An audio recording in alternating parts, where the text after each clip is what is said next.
killer builds for a killer Celica after the riff. Alright, look, I'm not that much of a waifu kind of guy, but that hair and that look really does it for me. But does the rest do it for me? Let's find out. Roll the builds! Oh, that's my job. Let's get her digits. She has a really good attack and speed score. This is already driving me nuts. She has a really good attack and speed, which is great. Problem is that neither of them are super great, and she's really in hard competition with a lot of other good red sword lords. So let's go and keep on going and see how she sort of figures with everybody else. The rest of her stats are just okay. Let's go ahead and check out what she swings with Beloved Zofia. This is a cool weapon, gives her extra 3 defense, and it gives her an extra pop of 4 to all of her stats whenever she attacks or is attacked. But if she actually swings with her weapon, she gets dinged for 4 damage, and yeah, that's not a good thing. Especially since this bonus only happens when she's at 100% health. Yeesh. Comes with Luna, which is a nice attack skill for her. It's nice because she gets that charged up and gets to go into another round and actually still deal some relevant damage. Chill speed.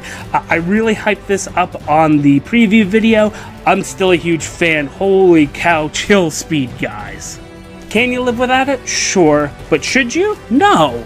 And we round everything out with a lackluster hone attack. Well, I mean, it's useful in a lot of situations, and especially on her. We'll talk about that in a moment. The ratings that you see here are pretty decent. It sort of shows that, you know, she had a couple of favorite classes, and the rest she sort of just bailed out on. And we're just going to go right into the first build. A budget build, as always. Budget, by my definition, is skills that you could acquire as from 4-star heroes, plus, if it was necessary, a 5-star variant of a weapon. But she has her own weapon, so that's good.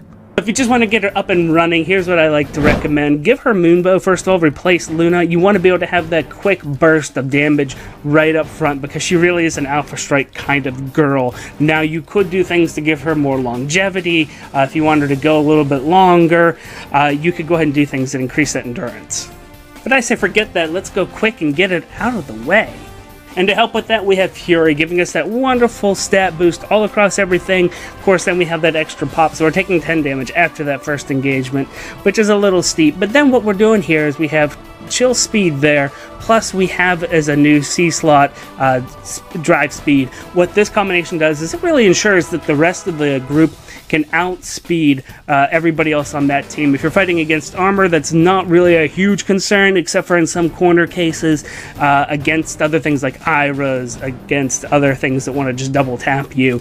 Yeah, no, it's a huge deal. And so doing it this way, make sure that you have a Celica that can just dive right in, kill something, and then still support the team, especially in Arena. This definitely does not have a lot of endurance for Tempest Trials and the like. We have her aggressor rating here. It's really the only one worth talking about. Technically, she can duel back and forth because she kills so many people right away. There's not that many left standing, so it artificially makes the duelist rating look better. But I really just wanted to do aggressor because honestly, that's all this and most of the builds that I'm going to present to you are meant to do. Get in there and kill something. I've got 2 builds for you. And honestly, this first build I don't totally recommend, but I've had a lot of people looking at this going, oh, well, if you could just heal up, you'll be able to do it again. It's a nice thought. So let's go ahead and take a look and see how that plays out. What I recommend is you put Soul in as her special. You don't want to go Aether. It takes way too long to charge up. Soul is good. You'll be able to use it really quickly if you have somebody with Infantry Pulse on your team, which is wonderful. But between that and Renewal, you really need both in order to actually get that health back that you need. Her aggressor rating here is okay. Because the Swift Sparrow, it really is better than what we just saw in the budget build, but then again, you know, it is a budget build. But regardless, she is still able to go in there and kill something, but then instead of helping with her other things, I mean, she could have a good buff on her C-slot, and then you could also tweak out her seals. We'll talk about that in a moment. But then you'll still be able to really just kill something, and then you hang back and you just sort of watch everybody else slaughter things, and it looks so pretty. And then eventually one day you get to the point where you can either just heal up completely, or you get to the point where you can go in and one-shot somebody using Soul and just go ahead and then smile, and you get to have all your hit points back and you get to go into the fray again. Take a look at the DPT, Deltran's PvP threats. Link down the doobly-doo. I just recently did a grand overhaul of this. We're about a quarter, maybe a third completely changed. So if you haven't seen it in a while, go take a look at that. It's pretty awesome now. So we're talking 22 and 4 on initiation and an on defense. That's my opinion. This 22 is pretty decent. You're getting rid of a lot of units that you would hope that a red unit could get rid of. She could chew through a lot, and I do mean a lot, so that is quite beautiful there.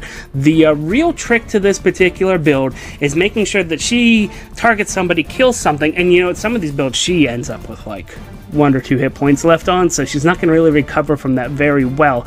But the builds where it puts her to about half, around 20 or so hit points, those are the good matchups that you want to target, because then, you know, round later she's going to get renewal, and either you will have soul ready to go kill somebody else, or you could just wait another turn for renewal. So how does that really shape up? Well, here we're going to take a look at the units that she can one-shot whenever she is at around 20 hit points, and then get back up to full. That list there is pretty good, actually.